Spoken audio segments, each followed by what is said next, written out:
अस्सलाम वालेकुम listeners and readers my YouTube channel bore romantic novel में एक नए नावल के साथ आपकी खिदमत में पेश होने जा रहे हैं। लिसनर्स अपने कमेंट्स और लाइक का इजहार ज़रूर कीजिए। नावल है रोमांटिक नावल, ऑफिस बेस है, टू कपल बेस है, लव स्टोरी है, किडनैपिंग बेस है। लिसनर्स अपने कमेंट्स और लाइक ज़रूर दिया करें, इससे हमारी हौसला अफजाई होती है। बढ़ते हैं आज के नावल की जानिब। क्या लड़कियां हैं यार, हो रही रास्ता भटक कर इधर आ गई हैं। मीना और आयला रेस्टोरेंट में बैठी थी जब साथ वाले टेबल पर मौजूद चंद उबाश लड़कों की आवाज़ उनके कानों से टकराई थी। आयला ने पलटकर जवाब देना चाहा, मगर मीना के फ़ौरन हाथ पकड़ लेने पर वो रुक गई थी। इग्नोर करो उन्हें, ऐसे कमेंट्स हम फर्स्ट टाइम तो नहीं सुन रहे ना, मीना से अंदाज में कहते वेटर को इशारा किया था। लेकिन अगर इसके बाद ये लोग कुछ बोले तो जो मैं उनके साथ करूँगी ना, वो फर्स्ट टाइम नहीं होगा। आयला ने दांत पीसने पर मीना मुस्कुरा कर रह गई थी, जिससे वो लड़के कमेंटबाजी से बाज नहीं आ रहे थे। मिन्हा को आयला के हाथों उनकी शामत नज़र आती साफ नज़र आ रही थी। अभी उस लड़के का फिक्रा पूरा नहीं हुआ था कि आयला की तरफ से पड़ने वाला ज़ोरदार थप्पड़ उसके 14 तबक रोशन कर दिए थे। वो कुर्सी समेत उलटकर फर्श पर जा गिरा था। सब लोग हैरान नज़रों से ये मंजर देख रहे थे। उस लड़के के बाकी दो दोस्तों ने भी अपनी जगह से खड़े हो गए थे और ये सब कुछ इतना अचानक हुआ था कि वो कुछ समझ ही नहीं पाए थे। उन्हें उस लड़की से इतनी हिम्मत की बिल्कुल उम्मीद नहीं थी। मिन्हा आराम से अपनी जगह पर बैठी अभी मुस्कुरा रही थी कि उसके मुताबिक भी ये लोग इसी सलूक के हकदार थे। अब पता चल गया कौन ज़्यादा हार्ट है। घर में अपनी माँ बहन के दरमियान इस बात का फैसला करने में तो ज़्यादा मुश्किल पेश आती होगी ना। यू इडियट, इस थप्पड़ के बाद आइंदा किसी लड़की को ऐसी कोई बात कहने से भी एक बार सोचोगे ज़रूर। आयला एक ज़ोरदार ठोकर उसके टेबल को रसीद करती वापस मिन्हा की जानिब भागी थी। रेस्टोरेंट के स्टाफ्स में सब लोग उसकी जुर्रत और बोल्डनेस देखकर हैरान हुए थे। वो लड़के जो खुद मुँह छुपाते शर्मिंदा से वहाँ से निकल गए थे। वो तो पहले भी कितनी न जाने लड़कियों को इस तरह से ज़्यादा तंग कर चुके थे, मगर ऐसा शदीद रद्द-ए-अमल पहले नहीं मिला था। उन्हें रेस्टोरेंट में दाखिल होते ही उनकी हैरत गुम हुई थी और गुलाबी रंगत वाली वो हसीन लड़की मीर ज़ैयान हैदर को एक आंख नहीं भाई थी। इतने साल लंदन में जैसे आज़ाद माहौल के रहने के बावजूद भी उसे लड़कियों से इतनी बोल्डनेस बिल्कुल भी पसंद नहीं थी। वो नहीं था कि वो कंजर्वेटिव माइंड था, मगर उसके मुताबिक लड़कियों का हुस्न उनकी शर्म मुहैया होती है, जिसकी बिना पर सनफ़ नाजुक पर कोई चाम नहीं रहता। जी हाँ जी, मिल गया सुकून। अब मिन्हा उसके इशारे पर अपनी जगह से उठते हुए बोली थी। मिन्हा उस वक़्त ब्लैक और रेड कम्बिनेशन के ट्राउज़र शर्ट में अपने ब्लैक सिल्की बालों को टेल पोनी में जगड़ेपुर के शशनकूश और नाजुक अंदाम से कोई सी भी उसकी जानिब तवज्जो करने पर हुसूसियत रखती थी। देखने वाले उन दोनों को चाहने के बावजूद भी इग्नोर नहीं कर पाए थे। तो और क्या, इतने दिनों से कोई हंगामा नहीं किया और मैंने और डैड और उनकी वाइफ घर पर नहीं है और मुझे अब अंदर की भड़ास किसी पर तो निकालनी थी ना। आयला मुस्कुराते हुए बिल्कुल नाअंदाज हो गई थी, जैसे अभी चंद मिनट पहले कुछ हुआ ही ना हो। आयला, मुझे तो दुनिया के इस मस्कीन तरीन इंसान के बारे में सोचकर अफसोस होता है जिसके साथ तुम्हारी ज़िंदगी गुजरेगी। ऐसा तो तब होगा ना जब मुझे कोई पसंद आएगा, मेरे टाइप का कोई बंदा मिलेगा तब।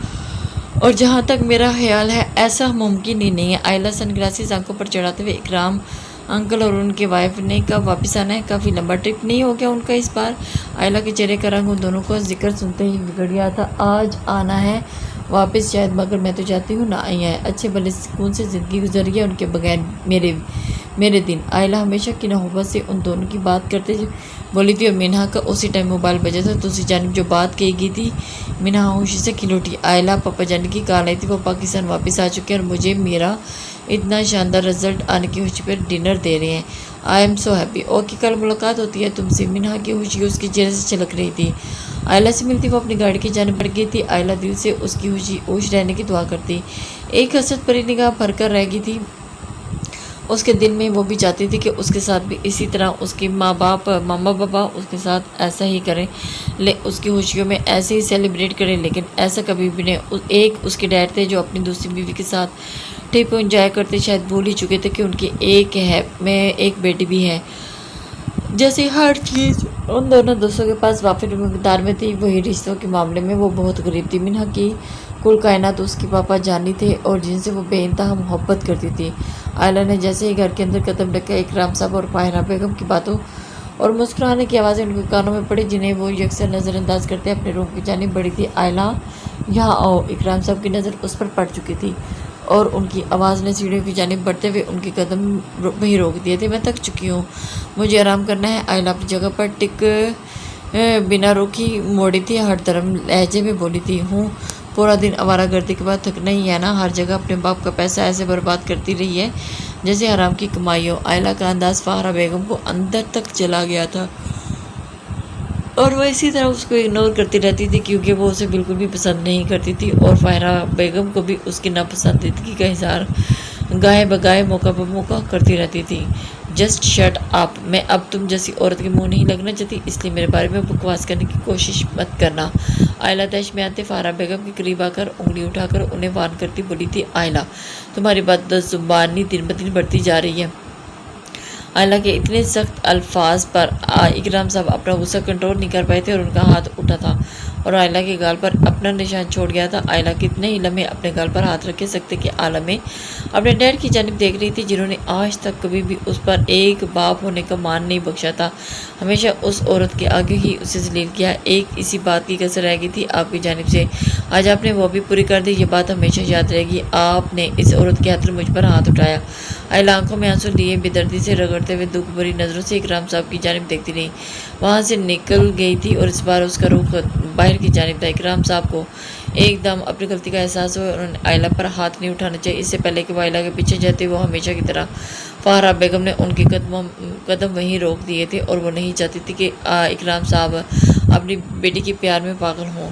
इकराम आप क्यों परेशान हो रहे हैं? इस लड़की को तो बिना बात के जिम्मा ड्रामा करने की आदत है, खुद ही ठीक हो जाएगी। आपा ने भी फाहरा इकराम साहब का ध्यान उस जानिब उठाने के लिए दूसरा मौजू छेड़ चुकी थी क्योंकि उस तरफ से तो आते उसका मतलब पूरा हो चुका था। वो उस बदतमीज़ और खुद से लड़की को अच्छा सा जवाब दिलवा चुकी थी। शायद आप डैड से शहबाज खान रेस्टोरेंट पहुंच चुका है या नहीं? एसपी हशाम और ड्राइविंग के दौरान कान में लगी डिवाइस के जरिए अपने मुखातिब था जिसे इस वक्त एक बहुत आम काम पर लगा रखा था और ख़ुद भी उस तक पहुंचने ही वाला था। यस सर, हमारा टारगेट पहुंच चुका है मगर एक प्रॉब्लम हो गई है। शायद अपने 2 अहलकारों के साथ शहबाज खान पर निशाना बांधे हुए था मगर एसपी हशाम पहुंचने से पहले वो कोई एक्शन नहीं ले सकता था। कैसी प्रॉब्लम? हशाम की कुशादा पेशानी पर सलोटों का जाल उभरा था और वो नहीं चाहते थे कि उनके बीच में कोई और आके फंसे, इसलिए उन्होंने बहुत अच्छे तरीके से बहुत ही आराम से सारे मौके की छानबीन की थी और फिर उन्होंने अपना निशाना बांधना था। यही वजह थी कि उन्होंने सर उनके साथ एक लड़की भी मौजूद है जो शायद उनकी बेटी है। वो शहबाज खान के सामने उस तरह बैठी है जो उसके सामने आगे मौजूद है। अगर हम शहबाज खान पर फायर करते हैं तो उस लड़की को भी नुकसान पहुंचने के पूरे चांसेस हैं। शायद हर तरह से टरहाने कर चुका था लेकिन वो लड़की बिल्कुल सामने आ रही है।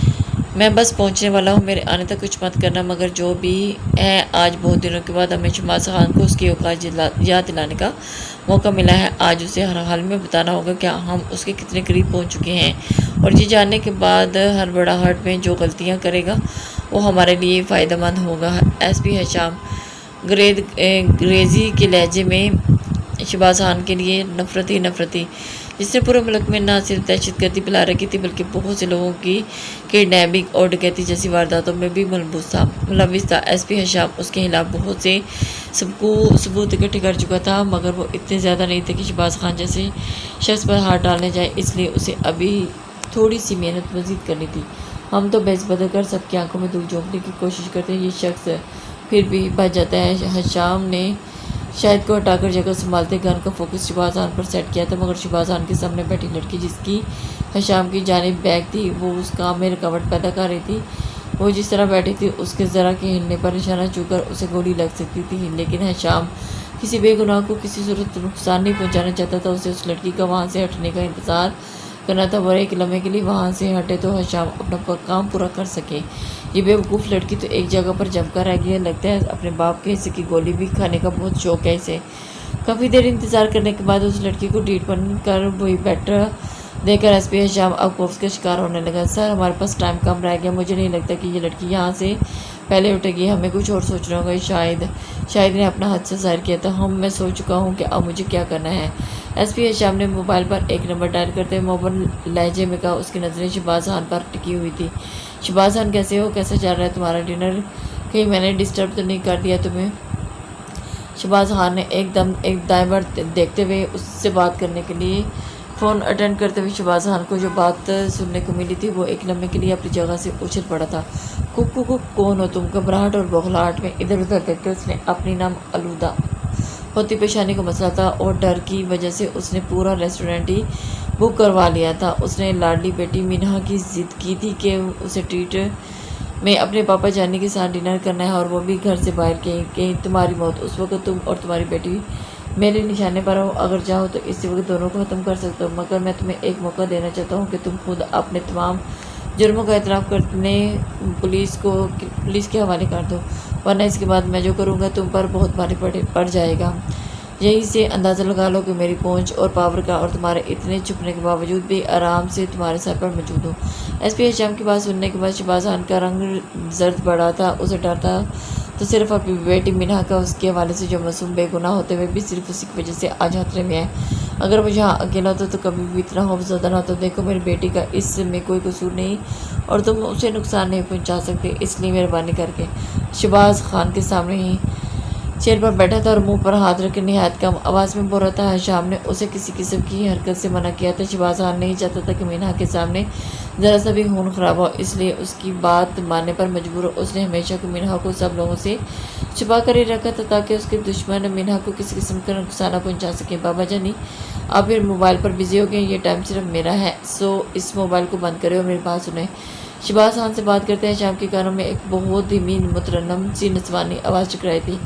हिशाम की निगाहें सामने की जानिब टिकी हुई थी जहाँ से अब वो लड़की शहबाज खान का बाजू थामे बाहर की जानिब बढ़ी थी। बेबी पिंक कलर के नफीस नगों से सजे पैरों तक आते नेट के फ्रॉक में वो नाजुक सी परी लग रही थी जिसके चेहरे पर गुलाबीपन और सियार चमकते हुए बाल नरमाहटे हशाम दूर से ही महसूस कर सकता था और एक सेकंड के अंदर एसपी हशाम ने उस पर पैकर से नजरें हटाते सर तासुर देते के साथ शहबाज खान की जानिब देखा था जो अपनी बेटी के गिर्द गैर महसूस अंदाज से बाजू फैलाए उसे अपने हसार में लेते प्रोटेक्ट करने की कोशिश करते तेज़ कदमों से आगे बढ़ता जा रहा था। शहबाज खान और दूसरों की औलाद छीनते हुए उन्हें मौत की घाट उतारते हुए ये बात भूल गए थे कि तुम्हारी भी एक बेटी है जिसे तुम्हारे किए का भुगतान भरना पड़ सकता है। एसपी हिशाम गर्देजी के लहजे में शहबाज खान जैसे दरिंदे को खत्म करने का अज़म वाज़ेह था जिसे आप किसी कीमत पर बख्शने के मूड में नहीं था। हिशाम भाई का बर्थडे आ रहा है, कुछ अच्छा सा प्लान करना होगा। हम सब के लिए कितना